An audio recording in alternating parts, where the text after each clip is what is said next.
Barry Melancon is retiring, and the press are gearing up to sing his praises as he rides off into the sunset after decades leading the AICPA, the Association of International Certified Professional Accountants, which he took international under his leadership.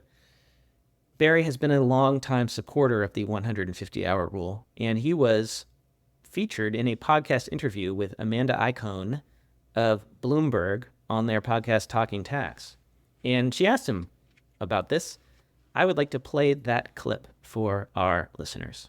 Talk about the talent crisis. The profession has shed more than 300,000 accountants and auditors since the start of the pandemic. Accounting graduates in 2022 slid to the lowest levels since the Great Recession. There's a lot of work in process right now to address that shrinking pipeline, and much of that targets education requirements, particularly that students must earn 150 college credit hours to qualify for the CPA license. That's an extra year above the traditional 4-year degree. And I wonder, was it a misstep to make 150 hours the law of the land? Well, first off, let's get all of our data points correct. There was clearly an impact in enrollments in accounting coming out of COVID. That is a true statement. People sort of conveniently forget that there was actual supply over demand pre-COVID, more supply than demand over pre-COVID. But even if we get to after COVID, your hypothesis is accurate. There was a decline. There was a decline in all university enrollments. There was a decline in community college enrollments. And part of the system has to work that back up. We are seeing an uptick in accounting enrollments today. Not enough to solve the whole problem, to be fair, but there is an uptick in accounting enrollments happening. There was an uptick in 2023 in people taking the CPA exam. So I think it's important to look at all those facts, not just the facts that were put forward. Now, what was the purpose of the additional education requirement? So if we go back all the way into the 1980s, which is when that educational requirement came to be, the profession then was facing some different challenges. The world had gotten way more complicated. The number of standards, either accounting standards, auditing standards, tax law, had exploded. And there was a belief in the profession, leadership then, that said that the profession needed to step it up. And it also needed to have a broader set of skills. As you said earlier, it's not just about the numbers, right? It's about that business acumen that I referenced. So the 150 hours was designed to create a broader professional and a better educated professional, and also to elevate the accountancy profession, the CPA, to a higher level as well. And it actually did that very well. That doesn't mean that what was done in 1980 is the exact perfect answer if you were dealing with it today. Of course not. The world has changed significantly. But I don't think it was a mistake at all. It elevated the profession. It elevated the success of the profession. It elevated the prestige of the profession. That was a very important part of what was being addressed in the 1980s. I don't think that decisions in 1980 can be second guessed as to right or wrong, though, particularly when you look at the success of the profession over those 40 or so years. I think it proved to be something that set the profession on a different trajectory, and one that has been very successful. So there is Barry Melancon defending the 150-hour rule that was implemented in the 1980s and saying that it has elevated the profession. What do you think Barry Melancon means when he says that the 150-hour rule elevated the profession? I'm not sure, because he just went on for a long time. I'm not sure either. In whose mind does an extra fifth year of education elevate the profession? Maybe in his mind, but I don't think you could even find a single non-CPA who is even aware of the fifth year requirement, other than due to the coverage of this recently. So how could it elevate the profession if nobody knows about it? Nobody knew about it until the last, 4 years. Right. Frankly, we started covering it, and then it seems like all major media covers it. Right? And it just seems to me that there's this denial here by Barry and other AICPA executives and state boards of accountancy chairs about the fact that it doesn't improve CPA quality. There was a study done at MIT Sloan that found that there is no measurable difference in CPA quality thanks to the 5th year requirement. They did this study looking at data points over decades and found no change.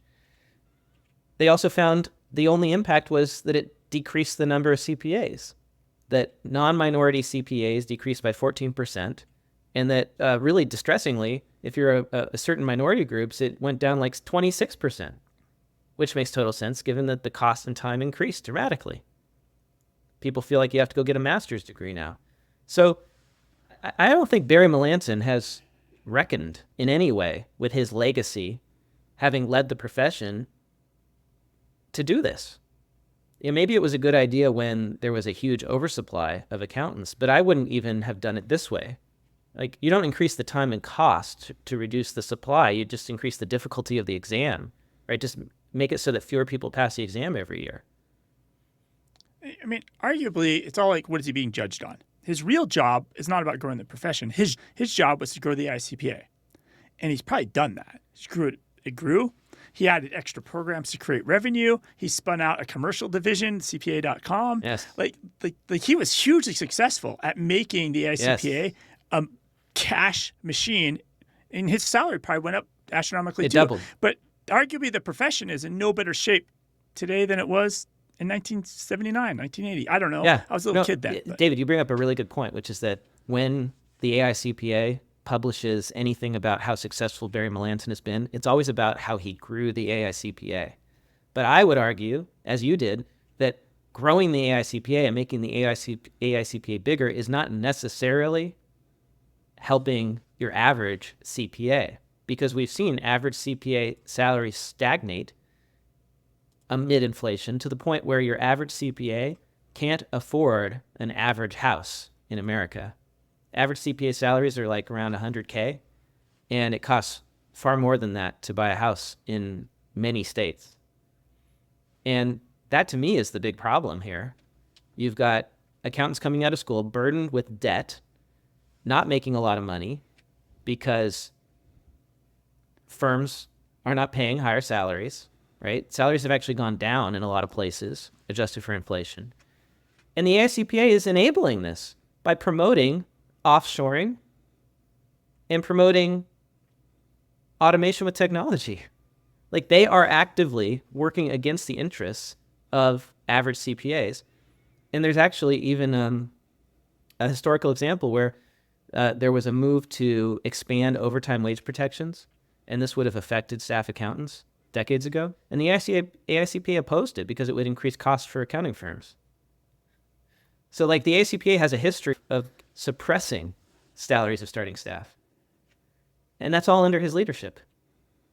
You know, if somebody needs to take responsibility for the metrics that have gone down, and he doesn't even, in the beginning of that statement, he doesn't even acknowledge that. He says, oh, they're ticking back up, right? I don't think he has recognized just how precipitous the decline in CPAs is, where like 75% are going to retire in 10 years.